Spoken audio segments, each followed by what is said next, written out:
Oh, here you are, face to face in this trashy bar.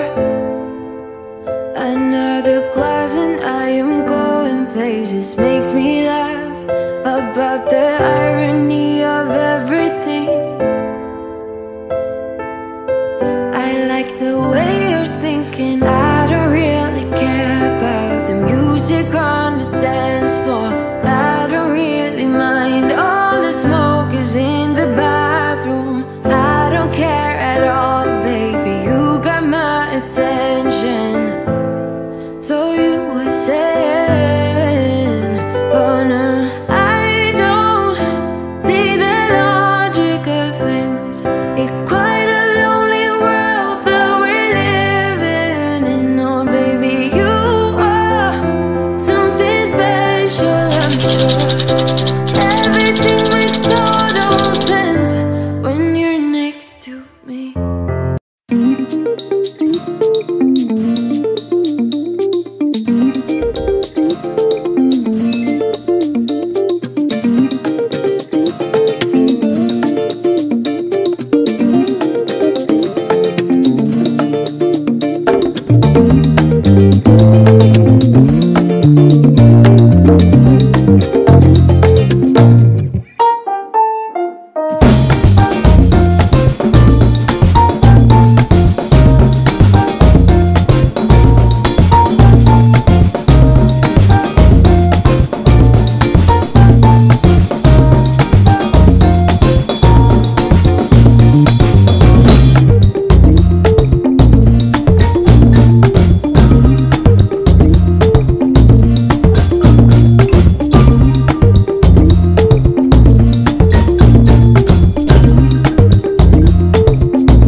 Salut, on se retrouve aujourd'hui. Ça fait 5 jours que nous sommes arrivés au Brésil, à Sao Paulo. Et si vous nous suivez sur Instagram, vous êtes probablement déjà au courant que nous avons décidé de faire une quatorzaine en arrivant au Brésil. Alors, c'est absolument pas obligatoire de se confiner quand on arrive au Brésil actuellement, mais c'est un choix qu'Aurélien et moi avons fait délibérément. Même si nous avons été testés négatifs avant de partir de Stockholm, on a quand même pris 2 avions. On a fait une escale à Lisbonne et bon voilà, le temps de faire le trajet aéroport ici, il y a quand même moyen qu'on ait été infecté d'une façon ou d'une autre. Donc du coup, on prend le temps de faire une petite quatorzaine avec les enfants. Et maintenant, dans cette vidéo, je vais vous montrer quelques bribes, quelques journées de notre petit confinement au Brésil. Voilà, je ne montrerai pas tous les jours du confinement parce que ça risque d'être un peu redondant, mais je vais essayer de vous montrer quelques bribes et 2-3 trucs qu'on a fait pendant ce confinement. On va commencer la journée par un bon petit déjeuner plein d'énergie parce que depuis qu'on est arrivé au Brésil, on rachète énormément de fruits parce que ça coûte rien. Et du coup, notre pouvoir d'achat grimpe en flèche et les fruits ici sont genre beaucoup plus grands, beaucoup plus juteux et ont la saveur du Brésil. Ouais!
les fameux haricots noirs. Ici on appelle ça du féjin ou les haricots. Et là je vais essayer de faire une genre de feijoada un peu plus light, hein, parce que si vous connaissez la feijoada, c'est un plat avec des haricots et rempli de pièces de viande, généralement du cochon. Là j'avais mis à tremper tout un sachet de haricots noirs toute la nuit, donc il a bien gonflé. Seulement ma cocotte minute, c'est une cocotte minute. Il faut que je vous explique comment elle marche la cocotte minute au Brésil, parce que c'est assez rare au Brésil de trouver des cocottes minutes comme en Europe. En général les cocottes minutes sont comme ça. Ouais, je vais vous montrer comment ça fonctionne. Donc là j'ai rempli à moitié de haricots en trempé toute la nuit. Je vais mettre de l'eau jusqu'au point. Couvercle de la cocotte minute, ok? Ça va bien se passer. Alors je vous montre comment ça fonctionne si jamais vous venez au Brésil et que vous êtes confronté à cette situation. Donc ça c'est pas comme ça, ok, parce que ça va jamais tenir. C'est normal, il faut la glisser à l'intérieur, le couvercle. Et ensuite, vous voyez, caler comme ça. Et là, on a une petite languette, je sais pas comment vous appelez ça. On va presser les trucs et on va lâcher. Voilà. C'est bon pour vous?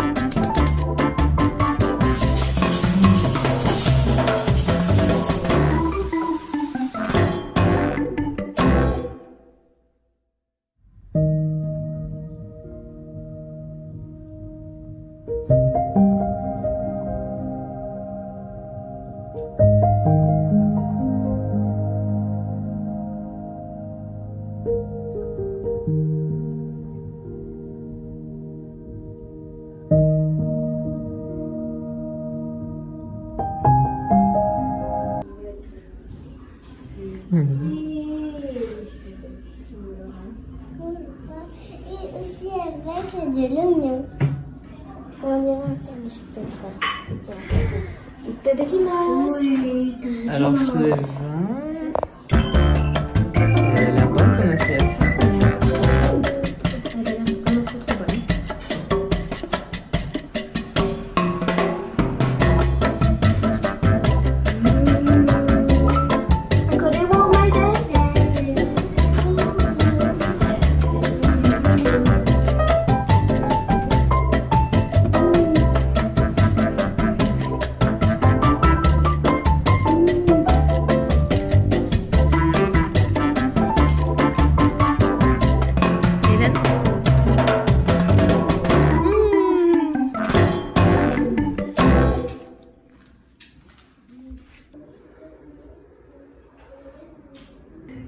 Qu'est-ce que vous êtes en train de faire? On est en train de ranger le salon. Vous rangez le salon et ça veut dire que vous faites quoi? C'est-à-dire qu'on range, bien, juste là, les chaises sont déplacées. Regarde-moi, regarde-moi. Et ben, il y a un temps de balayer, et ben, je sais pas s'il y a un temps de peur, je crois qu'il y a un temps de... Et toi, t'as fait quoi? Laisse-moi voir ton menton. Ouh, ça cicatrise bien. Tu veux raconter comment ça s'est passé? Enfin, d'abord... On était où quand ça s'est passé? Alors, on était en Suède. Oui. Alors d'abord, il y avait une grande chaise. J'étais dessus, je suis tombée. Mon menton a atterri sur le sol, s'est cogné. Et du coup, en fait, là, il y avait eu du sang, mon menton s'est ouvert. Donc, du coup, Papou et moi, on a essayé de chercher ce qu'il fallait pour pouvoir arranger ça. Maintenant, c'est devenu une cicatrice. Ah, ça t'a pas fait mal, non? Un peu. Un petit peu? Mais Oui, t'as surtout eu maintenant. très peur? Oui. D'accord. Vous avez l'air vachement motivé à nettoyer le salon. Est-ce qu'on peut savoir pourquoi? Parce qu'en fait, quand on aura fini de ranger le salon, et ben on ira voir maman et papa pour leur dire qu'on a fini. Et ensuite, un par un, on va choisir un dessert qu'on va commander. Je suppose que vous êtes friand de dessert. Oui. Oui, vous avez hâte? Trop hâte. Tu as hâte de manger un dessert? Trop. J'ai hâte. Non mais toi, t'es pas un enfant, t'auras pas de dessert toi. Bien sûr que si. Non. Je mangerai ton dessert, Papou. Papou aurait son propre dessert. Bien sûr, on aurait nos desserts à nous tout seuls. Tu vas pas le partager avec moi? Vous pourrait tous les deux partager. Ah On va partager avec moi. Bon, chacun son dessert alors, hein. Moi, je vais écouter, je vous laisse finir pour qu'on puisse commander les desserts alors. D'accord.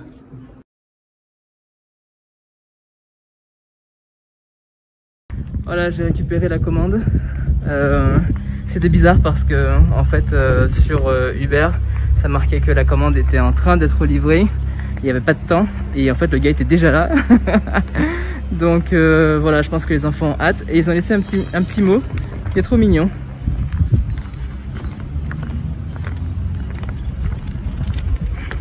C'est trop chou. Donc voilà, je rentre vite à la maison. Et bien voilà, Aurélien a ramené les desserts à la maison. C'est trop mignon le mot qu'elle a mis. Elle a un peu... Elle a réinventé mon nom. Voilà, Aurélien. Aurélien. Ouais. Avec câlin en fait.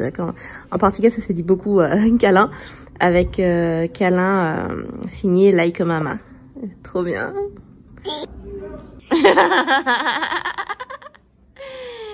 Alors. C'est le gâteau M&M. Au Smarties, je sais pas, je crois que c'est M&M. C'est celui de Savannah.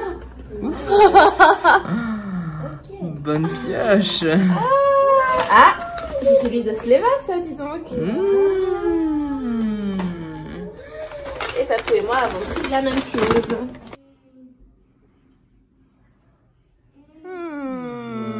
C'est bon, mon amour. Ah, tu manges avec nous, papa.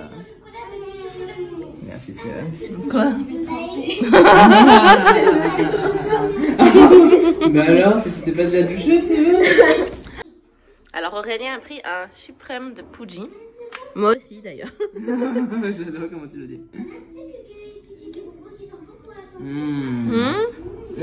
Rishi? Oichi. Umai.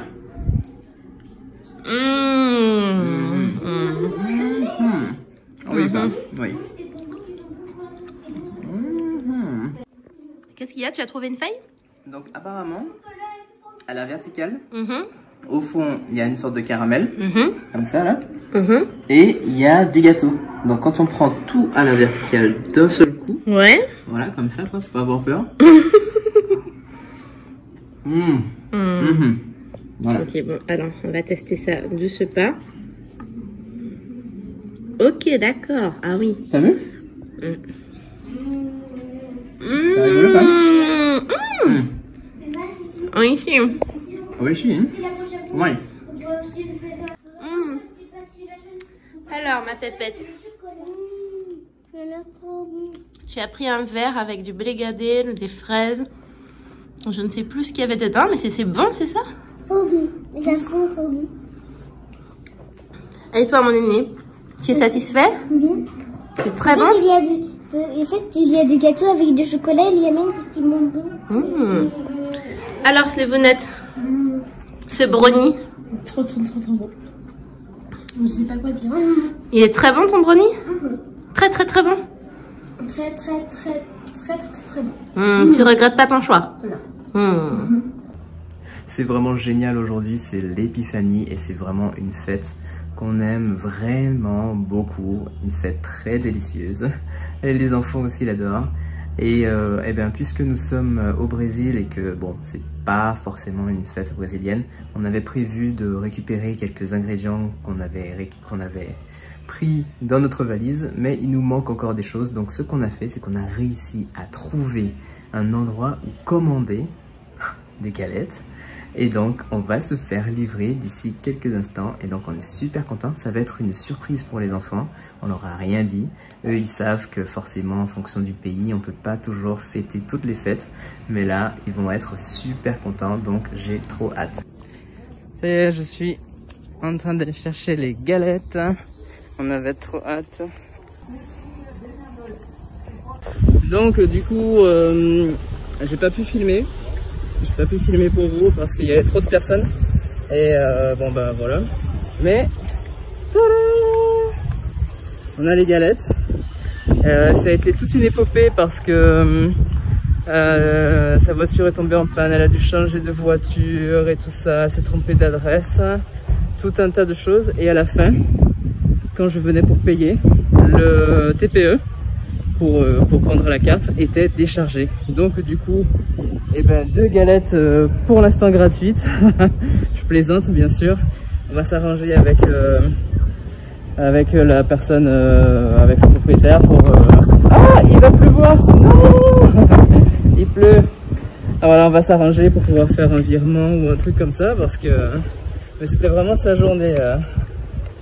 Ah là là, alors je rentre vite les galettes. Il est 3 h et on devait être livré normalement à 11h30. Allez, on se retrouve à l'intérieur. C'est tout. C'est tout moi au Brésil, je peux pas faire une commande sans que ça tourne bizarrement. Bref, j'ai commandé 2 galettes. Une petite et une grande, ok. Je me suis dit, bon, 2 pour qu'il y ait 2 chances. Parce qu'avec Aurélien, on n'a jamais de chance de gagner. Jamais! Du coup, c'est juste pour le principe. Normal, j'ai commandé une petite, ok. Elle a l'air merveilleuse. Il faut l'odeur avec. Ok. Et puis, j'ai commandé une grande.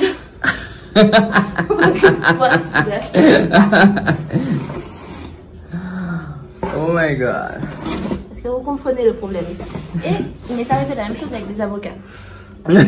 Je faisais les courses en ligne, mais je suis plus à l'aise quand j'achète des fruits et des légumes à acheter au poids, quoi, au kilo, et pas à la pièce, parce que c'était bizarre la façon dont ils avaient mis le truc. Je me suis retrouvée avec 30 avocats. Le prix m'a pas semblé louche, ok, c'était pas cher. Je me suis retrouvée avec 30 avocats à la maison. Du barreau. Bon, c'est... Aurélien me disait tout à l'heure qu'il avait mal à la tête. Donc je lui disais de boire de l'eau. Et il m'a dit qu'il voulait me le dire face caméra. Donc, oui, on m'a dit de faire attention à l'eau. Pourquoi? Parce que l'obus éclate. Peluche, tu vas?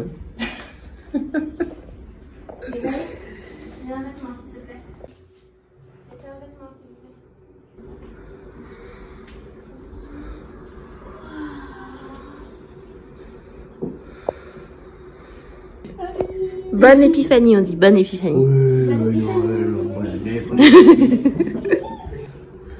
Et une galette normale. Celle-là, elle est vraiment bien dorée. Celle-là aussi. Bon, si vous voulez, on vous donne celle-là et celle-là. C'est pas mal. Attention le meilleur, chérie. Les enfants, pourquoi vous êtes là? Parce qu'il faut pas regarder la galette. C'est pas vous qu'elle a dit. Je vais juste couper la petite et on va garder la grande pour quand Fallon va se réveiller. Parce que bah, elle a encore jamais vraiment fêté l'épiphanie. Elle avait 4 mois l'année dernière quand c'était l'épiphanie et on était à Porto Rico et on n'avait pas pu manger de galettes. Donc cette année on est bien content d'en avoir trouvé au Brésil parce que la fête des rois n'existe pas au Brésil. C'est absolument pas une tradition qui existe, qui est connue ici en fait. Dis stop. Stop. Ah, on refait. Stop. Ok, j'ai me couper une main. Regarde, se lève. Ah, mon Dieu. Chérie, dis stop. Stop. Je dis stop. Stop.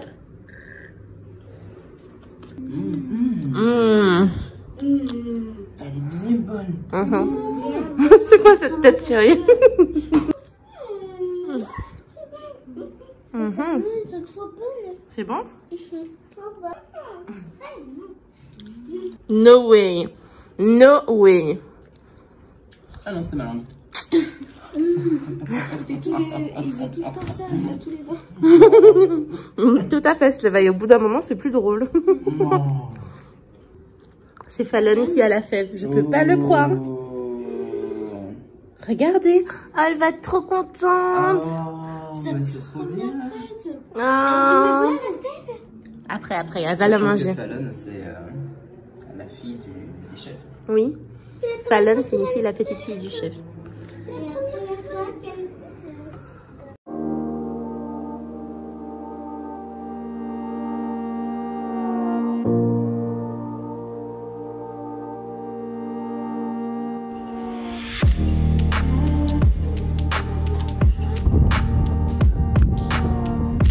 Hello, aujourd'hui on fait notre première sortie après notre petite quarantaine de plus de 14 jours quand même. Et on va direction le parc Ibirapuera.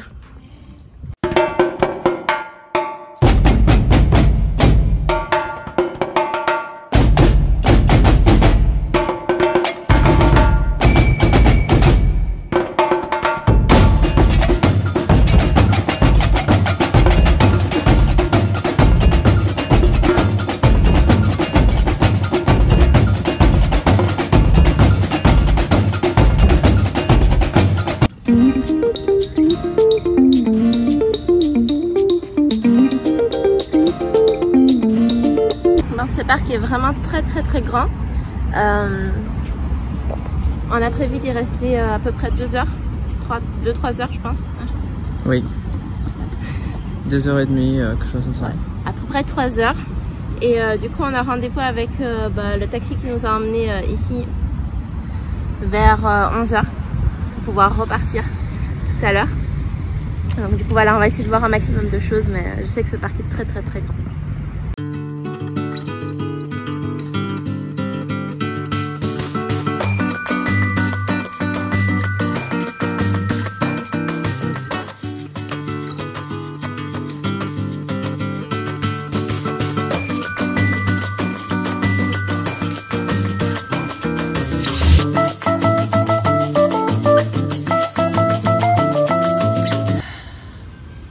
Manqué.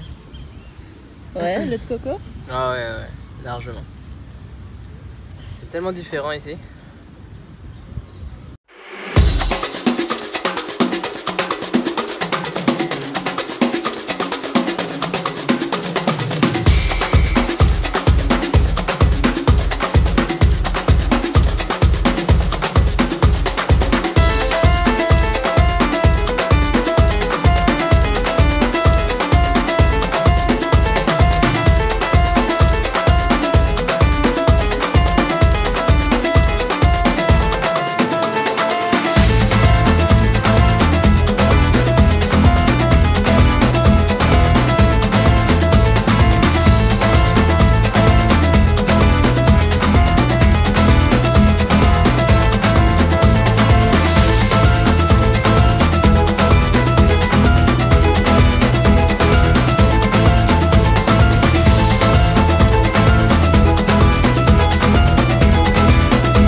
Très grand, je crois qu'on n'a même pas fait 5% du parc.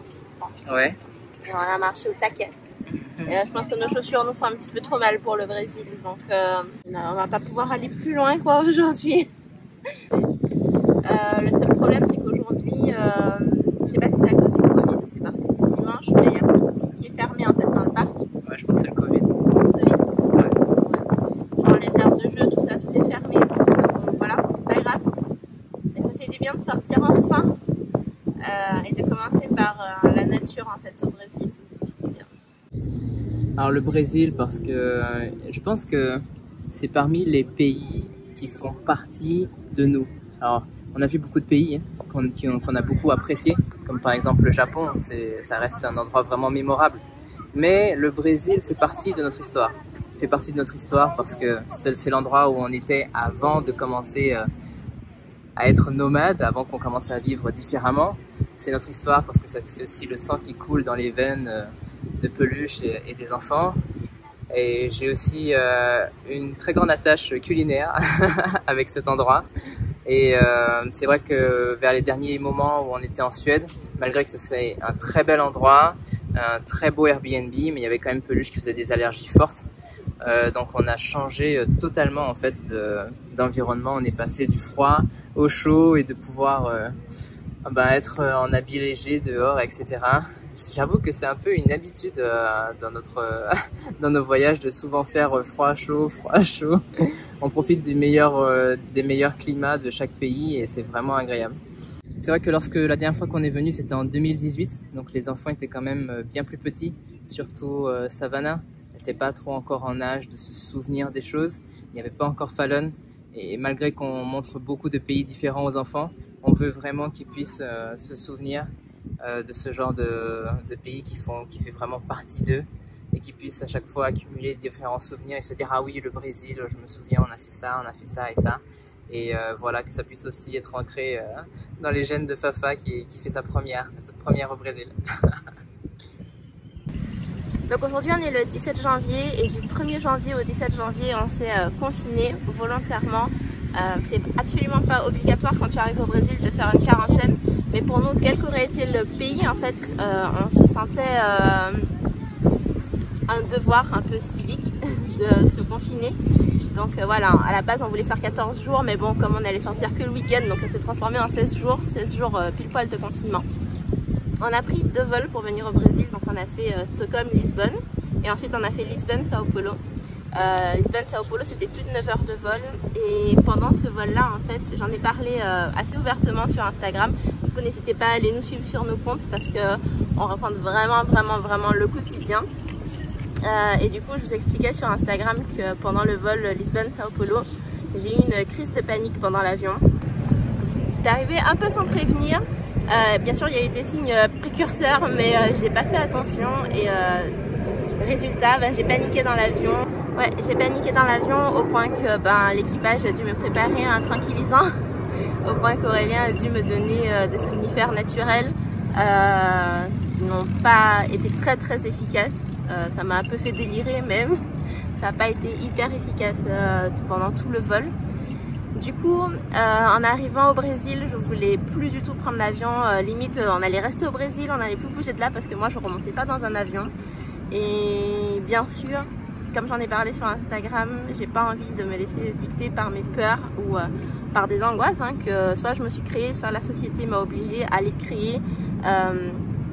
Du coup, j'ai par le biais d'une amie trouvé comment on appelle ça, une option en fait pour pouvoir soigner, entre guillemets, guérir cette peur. Donc j'ai fait une séance de Theta Healing avec la mère d'une amie. Et je connaissais pas du tout ça, je savais même pas ce que ça voulait dire. Et ça a bien marché, donc ça n'a pas guéri que la peur de l'avion, ça a soigné pas mal de peurs en fait que j'avais accumulées tout au long de ma vie, dont la peur du vide, la peur du noir, la peur de la hauteur, la peur de plein de trucs. Un de mes endroits préférés à Sao Paulo, c'est l'Edificio da Itália, donc c'est le 2e plus haut building de Sao Paulo. Et en 2018 avec Aurélien, on y était allé. Sauf que à l'époque aussi j'avais paniqué en fait en arrivant là-bas. Quand je suis arrivée au sommet, en fait j'arrivais pas à marcher normalement, mon corps se durcissait comme s'il voulait plus avancer, j'étais paralysée par la peur. J'ai pleuré carrément dans le restaurant de l'Edificio da Itália parce que c'était trop haut, parce que j'avais l'impression de tomber tout le temps, tout du long où j'étais là-bas. Et là maintenant en fait on va s'y rendre. On va retourner à l'Edificio da Itália pour la 2e fois, cette fois-ci avec les enfants. Et en principe, je n'ai plus peur du vide. En principe, je n'ai plus cet handicap en fait dans ma vie. Donc, premier test aujourd'hui, on va à l'Edificio da Itália pour profiter. Déjà parce que c'est mon endroit préféré, je pouvais jamais en profiter comme je voulais. Pour profiter, puis pour tester un peu mes nouvelles capacités. Voilà. Donc je vous montre ça dans le prochain épisode qui sortira samedi prochain. Et sur ce, je vous dis bye!